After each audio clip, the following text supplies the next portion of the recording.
galit. Pero hindi pala. Akala ko, lahat ng masasayang araw ay hindi mawawala. Pero bakit? Alaala lang ang naiwan sa ating dalawa. Ang lahat-lahat na nangyari ay di rin nagtagal. Alaala lang ang naiwan sa ating dalawa. Kung nasan ka man ay hindi ka malilimutan. Di sarap namang isipin na pag-uuwi ako, may babae na naghihintay sa pagdating ko. Ginagawa niya ang lahat para ang pagod mawala. Pinapasaya ako kapag ang mood nag-iiba. At iba talaga siya, oo, ibang-iba siya sa mga nakilala kong babae. Ewan ko nga ba, kahit di siya kagandahan at ayaw rin ng pamilya ko, hindi niya ko iniwan at hindi rin siya sumuko. Pinaglaban ng pag-ibig, pinaglaban ng pangako, pinaglaban niya lahat at tinupad at dinapako. Masasabi ko ang swerte ko dahil natagpuan ang babae na katulad mo. Kahit ninusgahan ka ng maraming tao, kesyo di raw tayo bagay. Di mo nalang pinansin at hindi ka nakipag-away. Kaya't sanay kung nasaan ka man ngayon mahal, pinapangako sa puso ko di ka matatanggal. Alaala lang ang naiwan sa ating dalawa.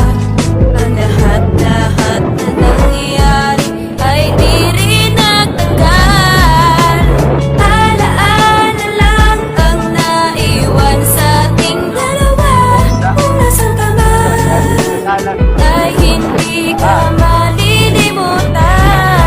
Kapag papasok sa umaga, gigising rin sa umaga. Kadalasan pa nga'y ikaw pa ang nauuna para mapaghandaan ang pagpasok ko sa trabaho. Baliktad pa nga, ikaw pa ang nahatid sa kanto. Hindi mo iniiwanan hanggat di nakakasakay. At kapag nakasakay, uuwi ka na sa bahay. Maglilinis, gagawa lamang ng kung ano-ano para malimutan ang lungkot na nadarama mo. Dahil ikaw lang mag-isa at wala man lang kasama. Mas gusto mo mag-isa kung di rin ako ang kasama. Kaya mahal kita dahil dyan sa ugali mo. Napakasobra mong bait kahit minsa'y ginago ko. Pero nabago ko lahat-lahat ng dahil yung sa'yo. Dahil din sa pagmamahal na pinapakita mo. Kaya't sanay kung nasaan ka man ngayon mahal, pinapangako sa puso ko di ka matatanggal.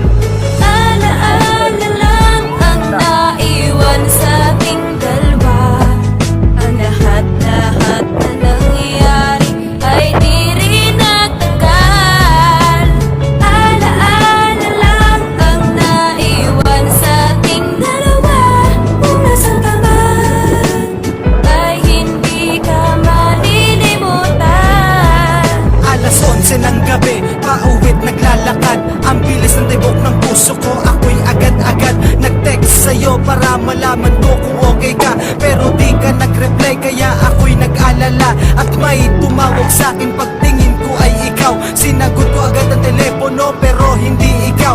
Iba ang kausap ko, sabi ko kung sino siya. Sabi niya doktor ako, ikaw ba ang asawa niya? Nagtaka naman ako kung bakit siya ang sumagot. Sagot niya ay wala na siya pero meron siyang nadampot na regalo at nakalagay para sa mahal ko. Happy anniversary mahal, para sa'yo to. Sabi sa'kin ng doktor at sabi sa'kin ng nakakita. Bumili siya ng regalo, tumawid sa may kalsada. At hindi niya nakita na may palapit pala na sasakyan at tuluyan nang naputol ang hininga.